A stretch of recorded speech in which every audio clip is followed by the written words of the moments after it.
بسم الله الرحمن الرحيم. السي عطويف صديقنا ومعرفة ديال السنين، ما عرفتش شحال بالضبط، ولكن ملي كان عرفتو معرفة ومعرفة وطيدة بالضبط ملي كان حارس عام في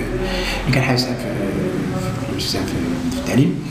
ومن بعد ملي جاني مدير الماء والصحراء، وملي خد المسؤولية ديال النيابة ديال انجلميم. عرفنا فيه الجدية، عرفنا فيه الجانب الجمعوي غالب عليه لدرجة أن كان يتعامل داخل النيابة بديك العقلية الجمعوية، وهذا كان جد إيجابي بالنسبة لا للناس الموظفون داخل النيابة أو الموظفون في التعليم ككل، ولا بالنسبة حتى للتلميذات، لأن كان المكتب مفتوح وكان بشوش، كان لطيف جدا، ونتمنى له من كل قلبنا النجاح في مسيرته ان شاء الله، مسيرته المهنيه، ونتمنى ان شاء الله باش